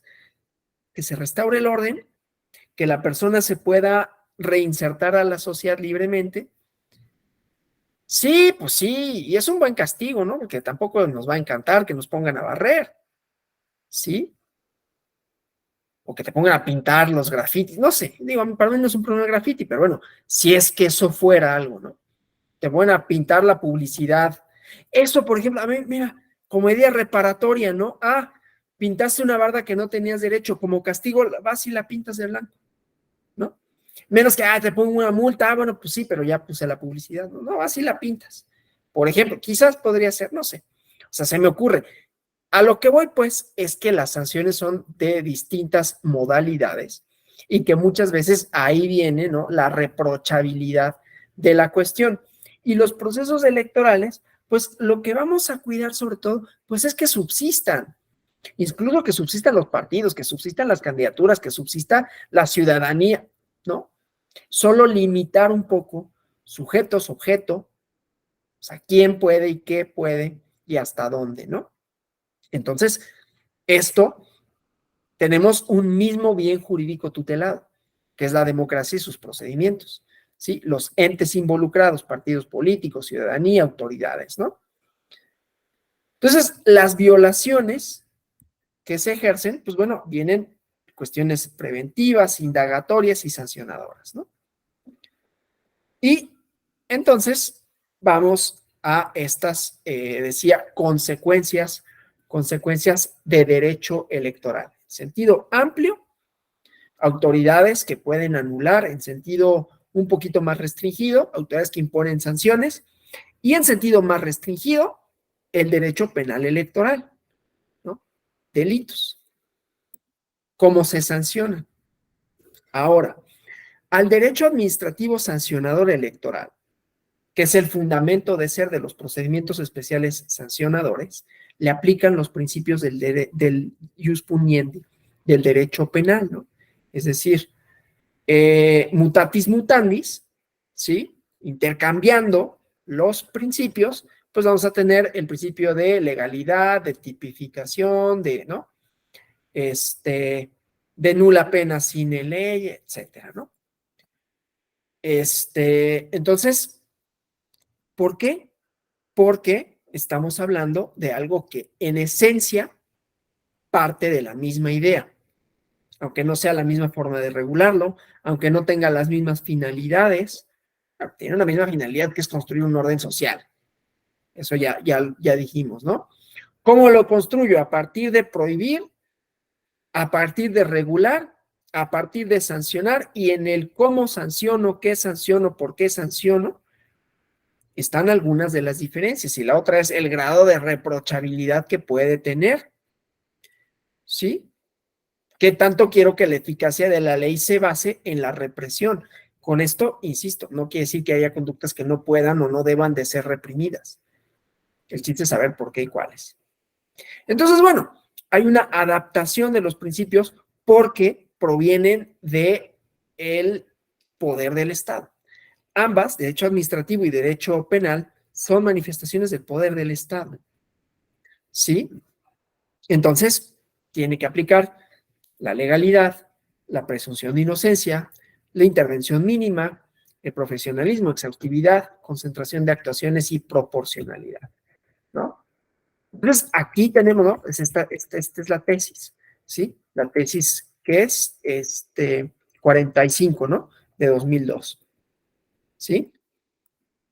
Entonces, hacía mucho que no veía números romanos y ahorita me costó un poquito de trabajo, perdón. Entonces, una y otra son manifestaciones del poder del Estado. El derecho penal, la más antigua, que absorbe al género, ¿no? Es referencia obligada a las otras especies. Poder atenuado del Estado es otra de las diferencias. Es una manifestación del poder del Estado atenuado, el derecho administrativo. Cualitativamente, ¿no? Es menos contundente, aunque paradójicamente puede ser más eficaz, porque es más fácil imponer una multa que perseguir a alguien. Bueno, no necesariamente, ¿no? Lo que pasa es que es más, o sea, en un Estado de derecho, pues está más limitado el primero que el segundo, es decir, el poder punitivo penal está más limitado que el poder punitivo administrativo, ¿sí? A pesar de que ambos están limitados. Es importante, ahorita vamos a ir viendo estos principios de limitaciones del derecho administrativo, ¿no? El primero de todos, y que aplica para el derecho penal, pero ahorita vamos al administrativo, la legalidad, ¿no? Todos los actos administrativos tienen que estar fundamentados en ley. Pareciera algo muy, muy sencillo y muy obvio, ¿no? El derecho de policía, insisto, como una manifestación del poder punitivo del Estado, de manera preventiva, que sanciona conductas cuya reprochabilidad ética social es menor y donde la intervención del Estado está un poco más atenuada, ¿no? Bueno, no es lo mismo que me impongan una multa de tránsito a que me lleven a la cárcel. Es obvio que no es lo mismo. No solo por lo que se tutela, sino por la forma de castigar, por cómo se persigue, por quién persigue. Pero insisto, lógicamente, tendría que ser, aunque no necesariamente sucede así, lo que es más reprochable socioéticamente, ¿no? Bueno, entonces, el principio de legalidad, pues también supone que las autoridades administrativas son varias. Cada una de ellas tiene funciones acotadas. Entonces, hay muchas autoridades administrativas y cada una tiene competencias diversas. Voy a poner un ejemplo tonto, pero que habla del principio de legalidad. ¿El presidente de la República es una autoridad administrativa? Sí. ¿No? ¿Puede imponer multas de tránsito? No. ¿Por qué no? Porque no está dentro de sus competencias. Entonces, ahí tenemos, ¿no? La organización en la administración del Estado y hay una parte que se encarga de la regulación de las relaciones sociales con la administración y con las demás personas, porque hay muchas funciones que presta el Estado que luego son subsidiarias, es decir, en donde los particulares pueden intervenir, ¿sí?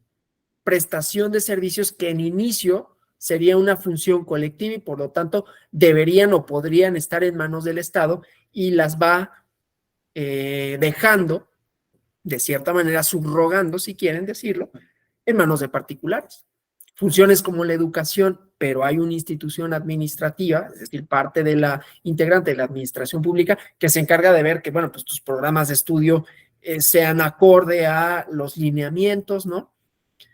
Y así sucesivamente, ¿no? Que puedas expedir los documentos oficiales, ¿no? Que se incluyan ciertos contenidos, que se refuercen ciertos valores, los honores a la bandera, por ejemplo, creo que son comunes. Yo no sé si es un lineamiento de la SEP, no podría establecer, me supongo que sí, porque en cualquier escuela se llevan a cabo los lunes en la mañana, ¿no? Hay un reforzamiento de valores. Bueno, ahí hay una autoridad administrativa que da lineamientos y que podría sancionar en algún momento, e incluso debería en algunos otros casos, ¿no?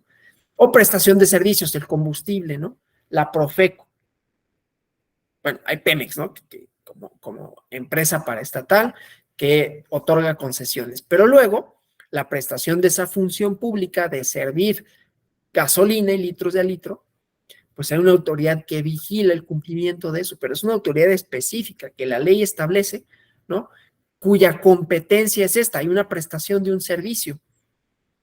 Y luego no solo derivado de una función aparentemente estatal que funciona con una concesión como una gasolinera, porque también en un restaurante, pues hay lineamientos de COFEPRIS, ¿no? Licencias de alcohol para los que la tienen, licencias de funcionamiento y de operación, hasta qué horas puedo trabajar. Bueno, entonces hay una delimitación ¿no? De la posibilidad de hacer de las personas en su individualidad una relación con el Estado y una autoridad que vigila, pero que esa autoridad que vigila tiene que ser competente. Llegó el presidente de la República y me dijo, pues yo, autoridad, nadie puede negar que soy autoridad, porque soy. Entonces te voy a clausurar tu restaurante porque sabes que son las 3 de la mañana y ya no son horas. No, pues es que tienes que ser competente no basta con que seas un autor. Oye, pues todo el mundo me conoce. Es más, googleame y vas a ver qué dice el presidente de la República. ¿Cómo no voy a ser una autoridad? Eso no está en cuestión. Y no obstante, no tengo la competencia para hacer eso. Porque hay una acotación también del poder del Estado, inclusive en ese sentido, ¿no? De establecer a cuáles autoridades les compete qué y mediante qué procedimientos. ¿Sí? Claro, hay cosas que pueden suceder en flagrancia, así como en el derecho penal, ¿no? Llega por una denuncia, una persona dice, oye, ¿sabes qué? Que hay un restaurante que no se calla y son las 3 de la mañana. Y llega la verificación y te dicen, pues sí, estás incumpliendo, a ver, échame tu licencia, pues te estás incumpliendo y te clausuro. Es una sanción, ¿no? Y esta, pues puede ser controvertida por el particular diciendo, oye, te excediste en tus funciones, no fundaste tu competencia territorial y material, ¿no? Es un cohete eso de la competencia.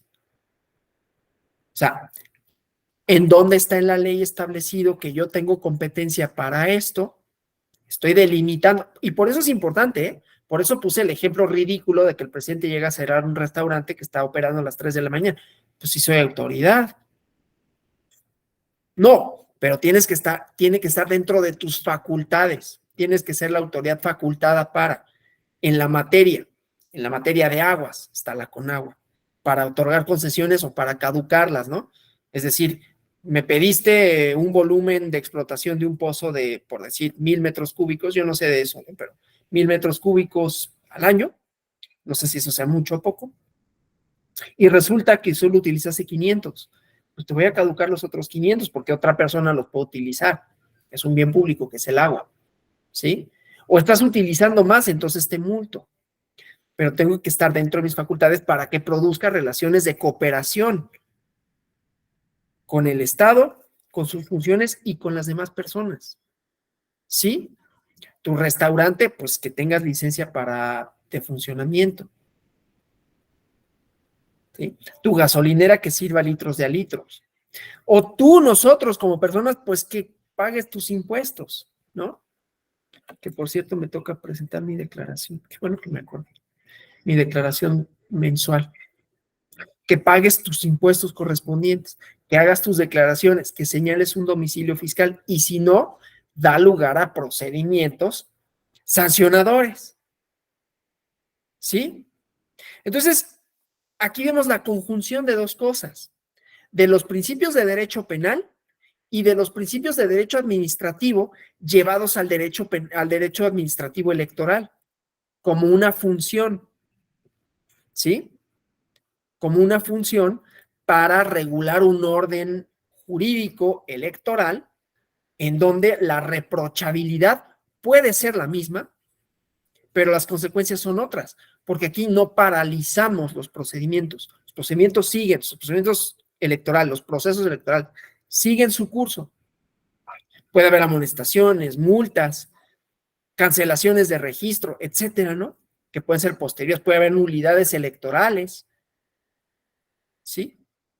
Como una respuesta a la violación de valores jurídico-electorales con una reprochabilidad ética y que, sin embargo, su respuesta jurisdiccional es en términos electorales estrictos, efectos en la elección, no efectos en la libertad de las personas que lo llevan a cabo.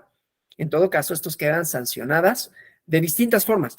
Ya mañana vamos a hablar de distintas formas de sanciones, la eficacia de las sanciones, la ineficacia de las sanciones administrativas, ¿no? ¿Sí? Entonces, bueno, aquí volvemos al caso, ¿no? Del grado de reprochabilidad. Con esto no quiero decir que yo los quiero dejar como una respuesta absoluta y clara, porque como han visto, es problemático decir por qué una y no otra. A mí me parece que es acotar el poder del Estado cuando hablamos de la reprochabilidad administrativa, porque entonces ahí también nos vamos a meter en toda la complejidad de las competencias. Las autoridades que solo pueden hacer ciertas cosas, que solo pueden pronunciarse material y territorialmente sobre ciertas otras, ¿no? Un policía de tránsito, sí, pero es que este tramo, fíjese, oficial, que esto ha pasado, ¿no? Este tramo es federal y me estás imponiendo una multa, o me estás queriendo imponer una multa, policía de tránsito, a veces municipal, o a veces, o el tramo es estatal.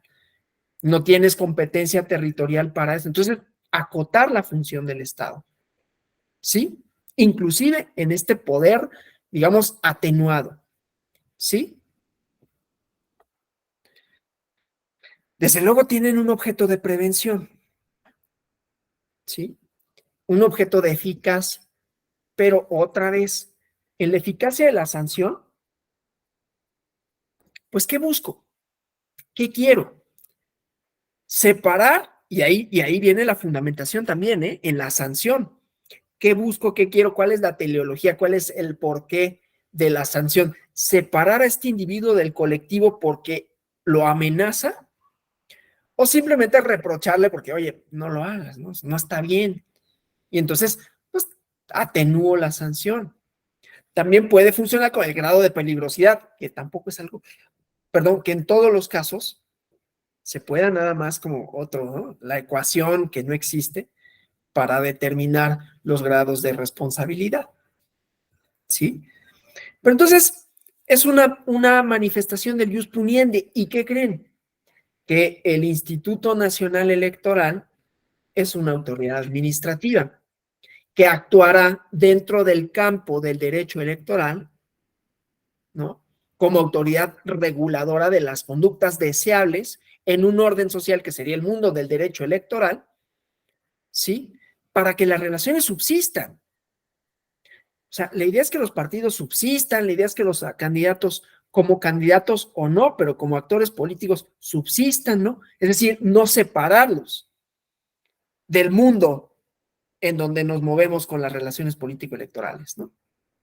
O solo separarlos en algunos casos muy específicos, ¿sí? Pero no coartar esa libertad fundamental de asociarse, de presentarse como candidatas y candidatos. Ahí hay una diferencia sustancial entre una sanción electoral y una sanción penal, de administrativo y de penal, ¿no? Porque no te privo de derechos políticos. Hubo una sanción que sí tenía como estos efectos materiales, ¿no? De violencia política de género, pero mañana nos referimos a eso, para hablar de eficacia, para hablar de tipos de sanciones y de reprochabilidad. Ahorita, yo con esto me quedo, pero les cedo a ustedes el micrófono, el chat, la Polar, sí, un bar, ¿no? Que cerraron ahí de birria, muy famoso, y ahí pasaron varias cosas. Si hay preguntas, comentarios que desearan formular con relación a lo expuesto hasta ahorita. Y también, a ver, si quedó claro, si fue interesante, si fue aburrido. Yo no me enojo si me dicen así de, pues estuvo súper aburrido, no me perdí a la primera media hora y ya después ya no te puse atención, porque la verdad es que no inventes, ¿no? Siempre estoy como abierto para ese tipo de comentarios si los hubiera, porque lo importante no es que yo hable, ¿no?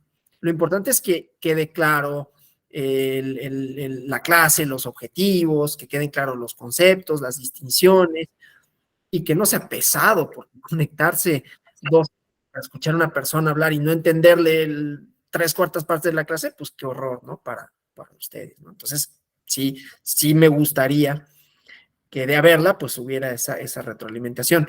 Jaime, ¿tenías algo? Sí, y precisamente para retroalimentar, podríamos concluir del módulo de hoy que la facultad punitiva es única y exclusivamente del Estado, ¿no? Y se divide en lo que viene siendo la acción penal y la sanción, bueno, no sé si pecuniaria, sino sanción administrativa, ¿no? Son esas dos vertientes, ¿no? Y que para que puedan ser aplicadas debe haber una autoridad que tenga las atribuciones para aplicarla, en este caso sería la administrativa, ¿no? No necesariamente el Ejecutivo, si el Ejecutivo crea a una institución, así lo estoy entendiendo. específicamente con las atribuciones, digamos que ya no puede meter su mano el Ejecutivo, sería a través de esa institución por competencias y atribuciones. Y esto tiene que estar delimitado, así lo estoy entendiendo yo, por medio de, en el caso mexicano, la legislación que es suprema, que es la Constitución, ¿no es así? Y para que Sí. lo puede ejercer ya sea hablando más administrativamente, que es lo que me llama la atención, tiene que existir una ley secundaria, una ley orgánica, entiendo, si hay una autoridad que debe tener las atribuciones específicamente, ¿no? Y pues no se sienta dentro de los principios del derecho punitivo, ¿no? Tipicidad, ¿no? La conducta debe estar perfectamente descrita, ¿no? Sobre todo en el caso penal, ¿no? Supongo que también aplica para el administrativo. Si no está bien descrito, si no está bien definida la autoridad que te da la sanción, entonces es letra muerta. Así yo lo estoy entendiendo. Sí, efectivamente, porque la idea es la misma, es atenuar el poder del Estado, ¿no? O sea, es una idea de fundamento liberal, que no está mal, ¿no? O sea, porque ¿se acuerdan que el primer día empecé a criticar el liberalismo? Sí, tiene sus cosas, pero también tiene sus virtudes. Aquí es atenuar el poder punitivo de dos formas. Relegar a lo penal lo que fuera, idealmente, ¿no? Más reprochable éticamente. Y luego lo que fuera administrativo, ¿no? Pues que no sea arbitrario, de que la autoridad pueda hacer lo que quiera y de que todas las autoridades tengan el poder, se distribuye por competencias, por materia, por lugar en donde pueden hacerlo valer, el tipo de sanción que pueden imponer, ¿sí? Porque la idea es procurar relaciones estables, ¿sí? Que subsistan. Pues en lo electoral sucede lo mismo, ¿no? Relaciones estables, partidos políticos, coaliciones, candidatos que subsistan y a los cuales solo se les redirija en caso de que cometan una infracción, que no merece su cancelación, que no merece su, ¿cómo se llama? Su salida del orden jurídico, es decir, su pérdida de derechos de votar y ser votado o votada, sino simple y sencillamente una amonestación para que continúe en el ejercicio de sus derechos, pero, ¿no? Atenuando su conducta a través de un poder punitivo igualmente delimitado, ¿no? Entonces, sí, sí, Aprovechando la intervención, maestro, y pues tengo entendido que pues usted como investigador ha tenido, no sé si la oportunidad de ser observador electoral o ver otros sistemas punitivos electorales, ¿no? No sé si considera, nos puede dar un ejemplo desde su punto de vista, cuál sería el tema, el país idóneo que usted respete una situación un sistema punitivo electoral que realmente sea efectivo. A mí particularmente siempre me ha llamado la atención de Brasil, ¿no? Porque ellos sancionan precisamente que no vayas a votar administrativamente, ¿no? A eso los ha orillado pues su cultura democrática, pero finalmente hay una legitimación porque haya pues precisamente porque hay una punitividad por el que no vota. Sabemos que el que es elegido legítimamente ha sido elegido por la mayoría, ¿no? Porque obligan a participar. Inclusive tiene el sistema de las segundas vueltas, ¿no? ¿Usted consideraría que en México sería una opción tener ese sistema punitivo? Yo tendría que sería muy valioso porque pues habría alguna legitimidad para el México, sobre todo para los puestos de elección popular, ¿no? Y no sé, y creo que ya hemos hablado en otras clases, ¿no? A veces la división de un montón de partidos anatomizan el voto, ¿no? Y hacen que pues algunas estructuras o cuestiones de corrupción que son las que inician estos procedimientos sancionadores que no llegan a nada, ¿no? Evitan que haya una verdadera democracia representativa. Es cuanto de mi comentario y pregunta. gracias. Sí, el sistema mexicano tiene un gran problema que está hiperregulado, pero es parte de nuestra historia política, ¿no? Fíjense, por ejemplo, para formar un partido político en Chile, ¿saben qué se necesita? Ir a un notario, que vayan, creo que son 3 personas, y que presenten una intención de ser partido político y te dan un registro condicionado a tu desempeño electoral y ya después puedes pedirlo. No hay que asambleas, pero lo que pasa es que, claro, aquí tenemos otra historia política, ¿no? Los procedimientos sancionadores luego caen en, sí, exacto, depende del contexto histórico cultural de cada país. Las sanciones, ¿no? Que aquí se sanciona casi cualquier cosa, ¿no? Y llegamos a a resoluciones en donde dice, bueno, pero ¿por qué le hacen perder el tiempo a los magistrados con ese tipo de cosas, ¿no? Con ese tipo de, que si dijo y lo que dijo, porque todo se vuelve, también es un negocio, ¿no? Todo se vuelve litigioso, a diferencia, por ejemplo, de Estados Unidos, y yo no lo pongo como un ejemplo, ya han visto, ¿no? Que yo no digo que sean la superdemocracia ni nada, pero en donde pues la propaganda negra, pues digan lo que quieran, ¿no? Y ya serán los electores los que decidan. Tiene sus virtudes y tiene desde luego sus problemáticas eso, ¿no? Porque luego tenemos canales como Fox News que se dedican sistemáticamente a decir noticias falsas, ¿no? A reproducir prejuicios. Mañana vamos a hablar un poco de esto, pero yo creo que un sistema, por ejemplo, muy interesante, también, a ver, es un país chiquito, sin tanta conflictividad, es Uruguay, ¿no? Funciona muy bien. Y su sistema electoral quizás no es tan robusto ni tan sofisticado como el mexicano, pero es que no lo necesitan, ¿no? Aquí nuestra sofisticación, que es muchas veces es por necesidad, pero también porque hay una hiperregulación y todo porque está fundado en la desconfianza. ¿Se acuerdan que ayer hablábamos, ¿no? En la parte ética de la confianza en la sociedad. Aquí hay mucha desconfianza de unos y de otros, ¿no? Les voy a poner un ejemplo así medio curioso que hoy me sucedió porque estaba hablando de estas cosas en Twitter, pero no de algo técnico electoral, solo manifestaba yo una opinión. Y entonces, pues yo decía de una persona que había, desde mi perspectiva, no de profesor investigador de la Escuela Judicial Electoral, desde mi perspectiva ciudadana, que había quebrantado varias leyes electorales. Y me dice, ¿cuáles leyes? Y le digo, pues las del INE. ¡Ay, las del INE! ¿Esas te parecen que son unas leyes válidas? Y yo, pues, no, ¿cuáles, no? Pues, ¿cuáles son las reglas electorales que quebrantaría si no las del INE? Vaya, los lineamientos del INE, ¿no? En cuanto a los tiempos y todo. No pensaba que era legítimo y que por lo tanto, no era bot, yo conozco a la persona, ¿no? Y es una buena persona, ¿no? Ni nada, pero bueno, pues tiene, pero tiene luego este sesgo en donde ni siquiera en la institución confían, entonces pues todo lo demás pues sale sobrando. En cuanto hace a la obligación del voto, yo creo que es que volvemos al problema de, yo no sé si es un problema de derecho, ¿no? O sea, cualquier cosa se puede resolver con el derecho, pues en parte, ¿no? Como lo de los besos, lo de las faldas, lo del pelo largo, pero no necesariamente son problemas de derecho por sí mismos, ¿no? Son un problema de confianza, son un problema de ética cívica, son un problema de institucionalidad, también pues tendríamos que voltear las autoridades, bueno, y los partidos políticos, ¿no? Pues no generan confianza, no generan adhesión, los propios actores políticos, y de pronto te obligan a votar por él y dices, bueno, pero ¿por qué, no? Entonces, hay como varios asuntos mezclados. Entonces, también tiene que ver como cultura política y las propias opciones, ¿no? Y desde luego, pues, entenderlo o no como parte fundamental de un deber ciudadano. Pero no sé si pase por el derecho, la verdad, ¿no? El derecho sancionador. Sí, Leila Martínez, por favor. Yo sí considero que debería de ser una obligación, porque a fin de cuentas, o sea, sí entiendo que los partidos informamos, o sea, tenemos ese derecho, pero es nuestra obligación de tener un voto informado, o sea, saber cómo funciona la democracia, o sea, también siento que tiene que ver con la calidad de ciudadanos que somos. O sea, Sí, yo sin duda pasa. supongo que, bueno, sí debería ser obligatorio, sin duda. Sí, sí está mucho ese tema.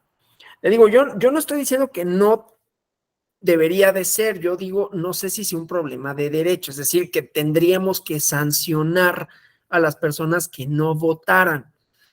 Es ahí donde yo no sé. Porque además, ¿cómo lo haces eficaz en todo caso, no? Quizás estableciéndolo de manera positiva, ¿no? Los que voten tendrán este descuento o esta cosa, ¿no? O podrán, no sé, alguna ventaja. En todo caso, no sé.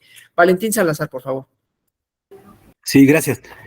Yo considero que mucho se ha manejado, al menos yo que he elaborado en el INE, esta cuestión de que las personas que no ejercen el sufragio es una no participación.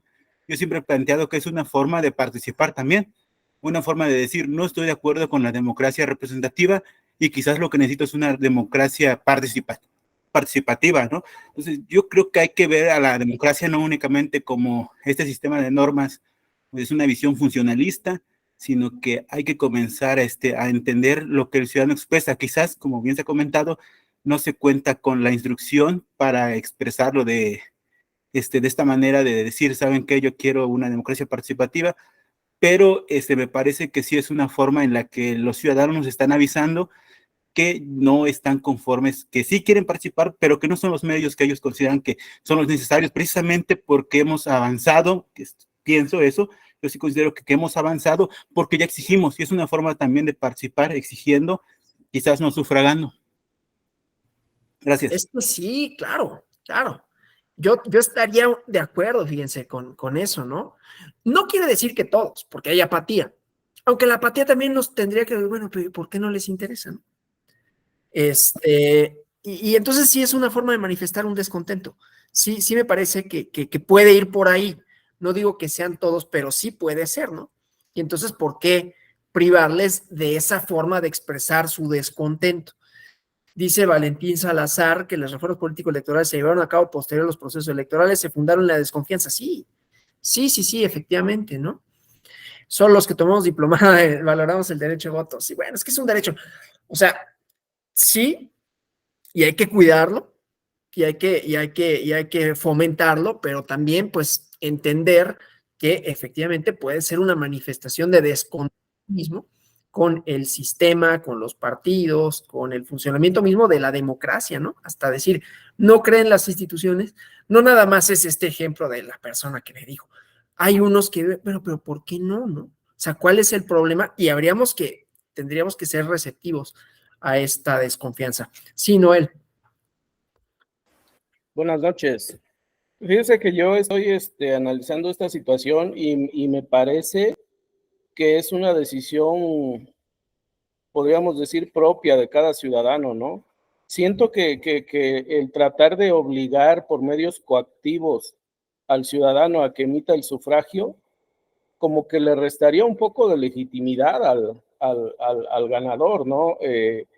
No sé, tendría que ser algo muy estructurado de manera concreta y sobre todo de manera de responsabilidad social, ¿no? Yo no veo el por qué reprobar la decisión de no votar. Si el ciudadano no confía en las autoridades, no confía en los organismos electorales, no confía en los candidatos, no confía en los partidos políticos, bueno, pues ¿por qué me vas a obligar a votar, no? Yo a lo mejor estoy ejerciendo mi derecho a no hacerlo, ¿no? Yo siento que es un hilo muy delgado el que se tocaría y se podría romper en cualquier momento, pero sí siento que afectaría la legitimidad de la autoridad elegida, ¿no? Es cuanto, maestro. Buenas noches a todos. Muchas gracias. Sí, yo estoy de acuerdo con usted, ¿no? Es como esto de, hablando de lo administrativo y lo penal, uno cuando piensa, bueno, ¿yo por qué cumplo con la ley? O más o menos cumplo con la ley. ¿Porque hay un policía que me lo reprocha o porque es un deber? Y ahí va la respuesta. O sea, no necesariamente el incumplimiento de la norma es un problema nada más de sanción y de eficacia de la sanción. También es un problema de cómo interiorizamos, cómo valoramos nuestro entorno, nuestra comunidad y cómo nos insertamos en esto. Entonces, de pronto, como hacerlo obligatorio, ¿no? Es como pensar que solo no tiramos basura porque hay una autoridad que nos está verificando y no asumir un compromiso de, no, pues es que eso no lo tendrías que hacer. En la parte política se vuelve más complicado porque pues luego las opciones que tenemos, se acordarán ustedes, voy a hacer un chiste, ¿no? De esta persona migrante, ¿no? Que decía, pues es que está bien que nos den, pero mira lo que nos están dando, ¿no? Es así como que, pues está bien que tenga obligación de votar, pero híjole, échenme la mano tantito, ¿no? A veces eso pasa, no quiero decir que eso siempre suceda, ¿no? Pero a veces es así como que, hijos, pues es que a veces tengo que escoger lo menos peorcito y eso tampoco tendría por qué ser, ¿no? Entonces, pues hay una exigencia de decir, pues si no me suben tantito el estándar, pues a mí no me va a interesar. Entonces, yo creo que son como estas situaciones en donde hay varias posibles soluciones y yo creo que de pronto las soluciones punitivas son quizás las más eficaces en algún sentido, pero las menos deseables, porque además abren la puerta para cierta arbitrariedad, ¿no? Como en la prohibición de los Estados Unidos. Hazla eficaz. Haz eficaz lo de los besos, vas a distraer a los policías. ¿Quién te va a imponer la multa para que no vote? Vas a llenar de multas y además las multas son impugnables, entonces vas a retacar luego los tribunales de quienes multaron por no ejercer su derecho al voto, que al final van a decir que es inconstitucional, ¿no? Al final el tribunal va a decir, oye, pues es que no puedes perseguirlo mediante una norma punitiva. Bueno, yo creo que eso decidiría, porque son garantistas, ¿no? Y entonces, pues ya quedó como muy ineficiente la cuestión. Mañana nos enfocamos más a la eficacia de la norma y las medidas reparatorias en todo caso, ¿no? Muchas gracias por las participaciones. Han hecho la clase mucho más dinámica. Yo les agradezco eso. Les deseo una feliz noche y pues nos vemos mañana. Sí, la falta de ejecución de esa obligación, definitivamente. Muchas gracias. Buenas noches. Nos vemos mañana. Seguimos con estos debates tan interesantes. Gracias por enriquecer las sesiones. Gracias. Hasta mañana.